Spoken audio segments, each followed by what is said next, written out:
공항 소음 피해 지역 주민들도 현금 보상을 받을 수 있게 됐습니다. 국토교통부와 공항 운영자는 앞으로 기존 방음이나 냉방시설 설치 대신 피해 세대에 연간 23만 원을 지원할 예정입니다. 부평 캠프마켓 부지에 건립 예정인 인천 제2의료원 설립 사업의 경제적 정책성 타당성이 충분하다는 분석 결과가 나왔습니다.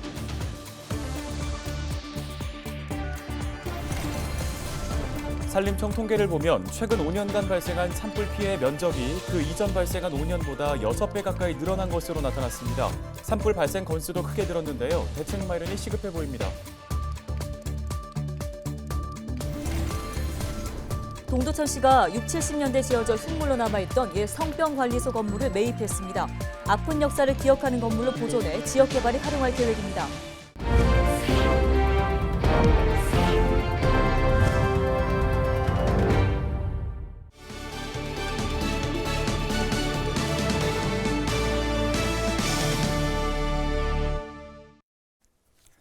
시청자 여러분 안녕하십니까? 헬로티비 뉴스입니다. 첫 소식입니다.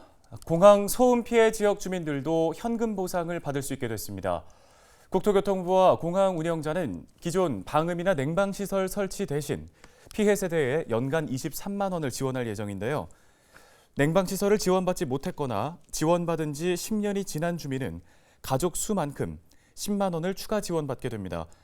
또 방음시설의 경우에도 주민이 원하는 제품을 설치하고 실비용을 지원받는 형태로 보상 방식이 변경됩니다. 이번 방안은 김포공항과 인천공항을 비롯한 6개의 민간공항에 적용됩니다. 부평에 건립 예정인 인천 제2의료원 설립 사업의 타당성이 충분하다는 분석 결과가 나왔습니다.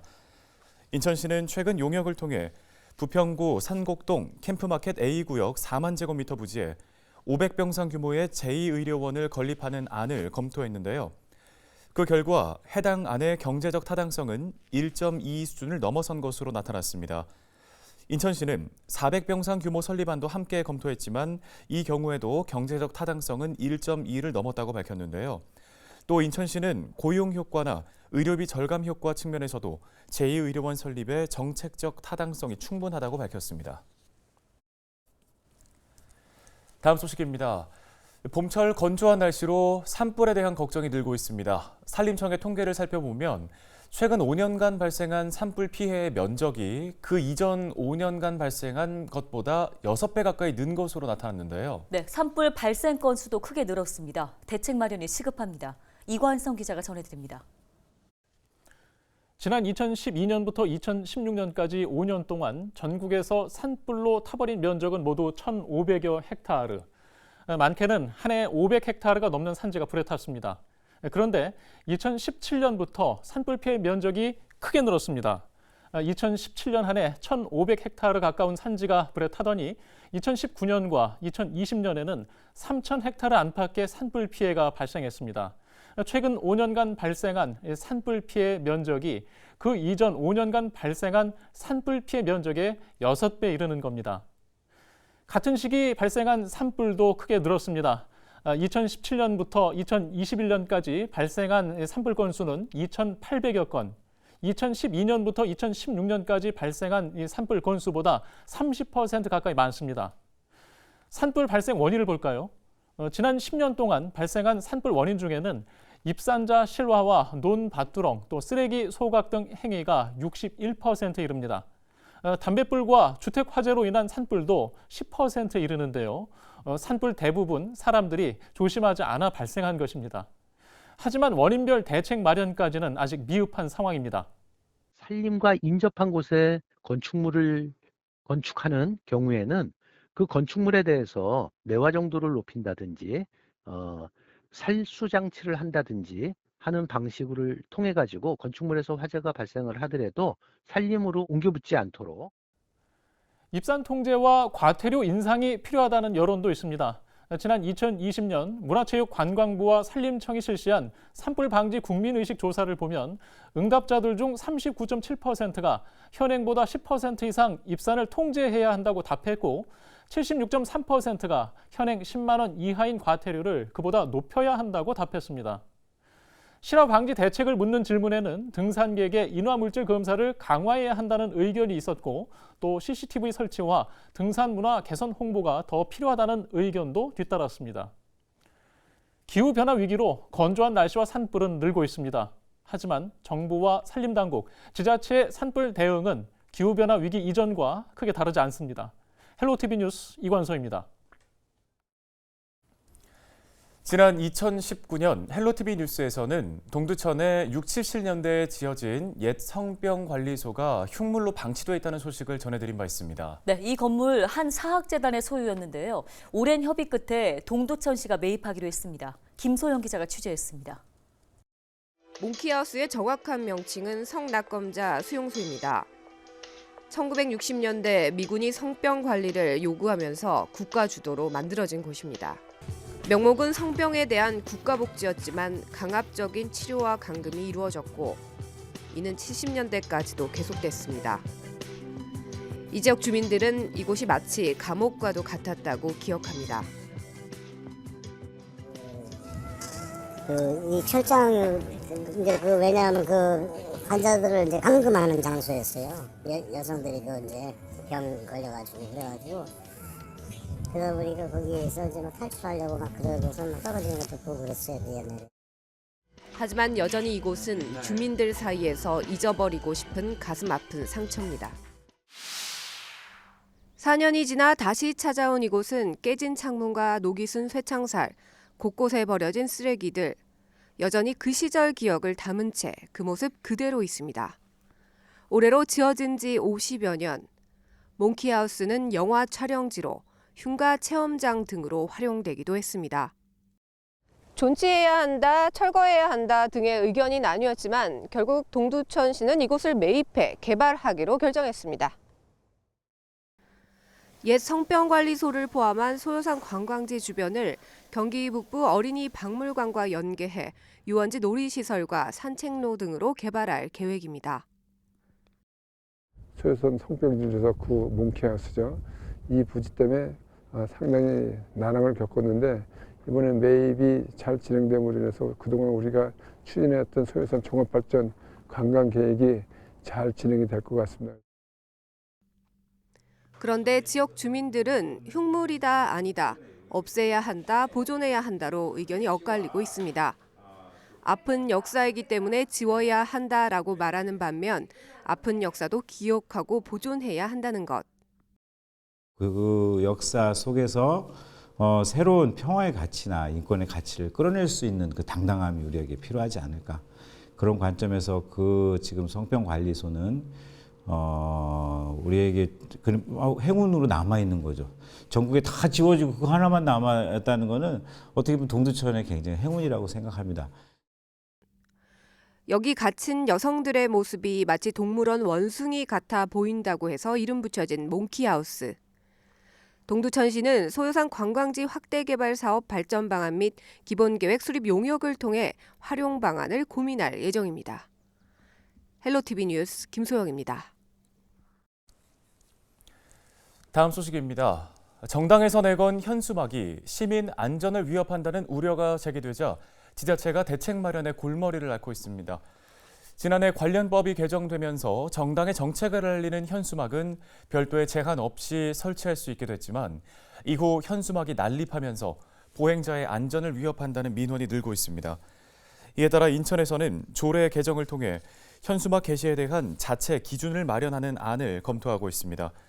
또 인천 10개 군구는 함께 전담팀을 구성해 법 개정을 건의하거나 현수막 게시에 대한 대책을 논의해 나갈 예정입니다. 의정부시가 민선 7기부터 추진한 공공하수처리장 현대화 사업을 기존과 같은 민간 투자 방식으로 추진하기로 했습니다. 민선 8기 출범 직후인 지난해 8월부터 전문가로 구성된 워킹그룹을 운영한 데 이어 지난 1월까지 주민공론장을 열어 개보수와 재건설, 재정사업과 민자사업 등의 장단점을 검토했습니다.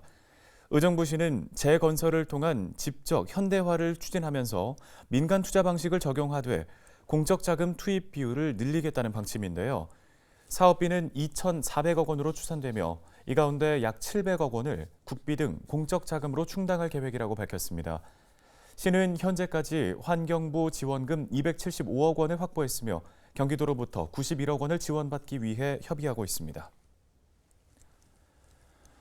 포천시가 국방부와 육군단 사령부 부지 활용을 위한 제3차 상생협의회를 개최했습니다. 이날 협의회에서는 포천시가 요청한 육군단 사령부 부지 활용에 대한 국방부의 검토 결과 설명과 민군 상생을 위한 포천시의 추가 제안을 중심으로 협의가 진행됐습니다. 국방부는 포천시 요청에 대한 검토 결과 부대 이전을 위한 작전성 검토, 후속 행정 절차 진행을 위해 적극적으로 협조하겠다는 입장을 보였으며 두 기관이 상생할 수 있는 최적의 방안을 찾아 협의해 나가기로 했습니다. 육군단은 포천시의 주요 경제권인 소흐릅과 포천동 중간에 68년간 주둔했고 국방개혁에 따라 지난해 11월 공식 해체가 완료됐습니다. 미군 부대 부지 개발 사업에 민간의 참여 비율을 50%로 제한한 주한미군 공여구역 주변 지역 등 지원특별법 시행령을 개정해 민간 출자 비율을 최대 100%까지 확대하게 됐습니다. 행정안전부는 지난달 28일 열린 국무회의에서 이 같은 내용을 담은 주한미군 공여구역 주변 지역 등 지원특별법 시행령 개정안이 의결됐다고 밝혔습니다. 이번 개정안이 시행되면 국가나 지방자치단체, 공기업 등 공공의 출자 없이 100% 민간 주도로 미군 부대 부지를 개발할 수 있게 됩니다. 그동안 미군 부대 부지를 개발하기 위해서는 사업 시행자의 전체 출자 비율 중 공공 영역이 50% 이상이어야 해 민간 주도 개발 추진에 제약이 많았는데요. 특히 재정 여건이 열악한 경기 북부 지역 지자체들은 사업에 참여하려는 민간 사업자가 있어도 수백억 원에 달하는 출자 비용의 50% 이상을 충당하기가 쉽지 않아 지역개발 사업 추진에 어려움을 겪어왔습니다. 의정부시는 개정안에 따라 미군 부대 부지를 활용해 기업 유치를 통한 일자리 창출과 지역경제 활성화를 할 수 있는 디자인 클러스터와 IT 캠퍼스 단지 조성에 속도를 낼 전망입니다.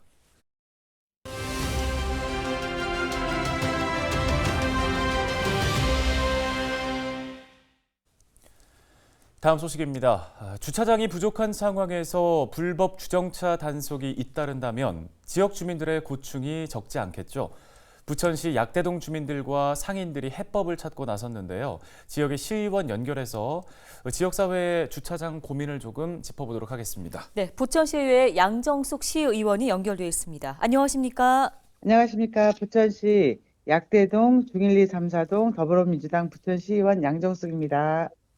예, 의원님. 부천 약대동 주민들과 부족한 주차장 문제에 대해서 논의를 했다고 들었습니다. 상황이 얼마나 불편합니까? 약대동 주민들의 불편이 매우 크고 고통스럽습니다. 특히 불경기랑 코로나 후유증으로 인해서 그 고통이 더 가중되고 있는데요. 부천시가 이 문제를 더 시급하게 좀 생각하고 문제 해결을 위해서 적극적으로 움직여야 한다고 봅니다. 네, 최근에 어린이 보호구역 불법 주정차 실태 그리고 주차장 조성과 관련한 간담회를 주최하셨는데요. 주민들과는 어떤 이야기를 주고받으셨습니까? 예, 지역 상인들께서 물품 하차도 제대로 못하시고 또 아이 3명을 키우는 학부모께서는 그 차를 대기시켜 놓고 잠깐 태우고 내리고 해야 되는데 그러기도 지금 시간이 너무 부족하고요. 그래서 교통 위반 범칙금이 굉장히 많이 6장, 7장씩 가지고 계신 분도 계시고 또 중증 장애인 키우시는 그 어머니께서는 그 아이들을 내리는 시간이 걸려서 주차 전속에 또 여러 번 걸렸다고 해요. 그리고 또 주차 상인들의 지금 주차 문제가 해결이 안 되면 손님들도 지금 떨어지고 생계 위협된다고 아주 고충을 말씀하셨습니다. 예, 그럼 이제 이 부족한 주차 공간 문제를 어떻게 개선할지가 궁금합니다. 계획이 어떻게 세워져 있나요? 약대동 입구에 있는 원골 어린이공원에 그 대로변이 있거든요. 대로변에 노예 주차장을 좀 만들어 주셔야 될 것 같고요. 또 원골 어린이공원의 지하 주차장 조성 시기를 좀 앞당겨야 될 것 같습니다. 이거는 부천시장을 비롯해 시청에 강력히 요구할 것 같습니다. 네, 알겠습니다. 오늘 말씀은 여기까지 듣겠습니다. 부천시의회 양정숙 의원이었습니다.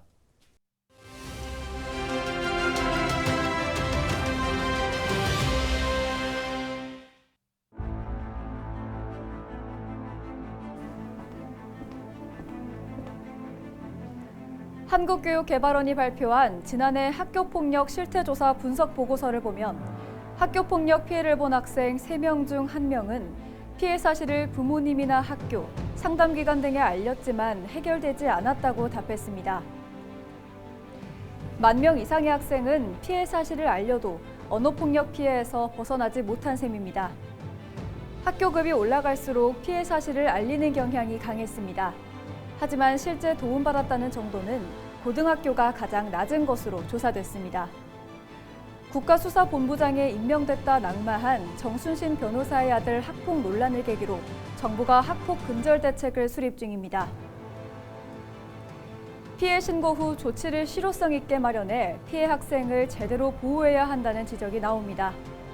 학부모들도 학폭 피해 학생들에게 어떤 것이 실질적으로 도움이 되는지 몰라 아이들을 힘들게 하는 경우가 많은데요. 교사와 학부모가 적정하게 대응할 수 있도록 매뉴얼을 구체적으로 제시해 주어야 합니다. 데일리 브리핑이었습니다.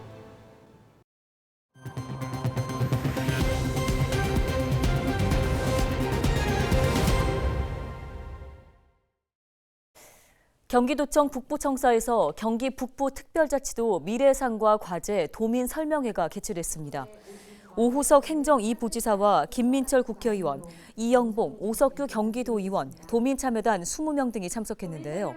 설명회는 1부와 2부로 나뉘어서 도민참여 공론조사 결과 보고, 비전 수립 착수 보고가 진행됐습니다.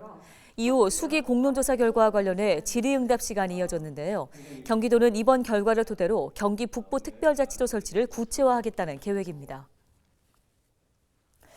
2차례나 여성의 집을 찾아가 만나주지 않는다며 자신의 몸에 휘발유를 뿌리는 등 난동을 부린 30대가 경찰에 붙잡혔습니다. 의정부 경찰서는 30대 남성을 현주 건조물 방화 예비죄로 붙잡아 조사 중입니다.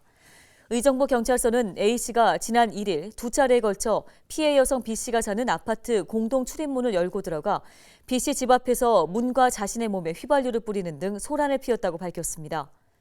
경찰은 신고를 받고 출동해 A씨를 현행범으로 체포했습니다. A씨는 B씨가 자신을 만나주지 않아 이 같은 일을 저질렀다고 진술한 것으로 알려졌습니다. 오늘 저희가 준비한 소식은 여기까지입니다. 네, 시청해주신 여러분 고맙습니다.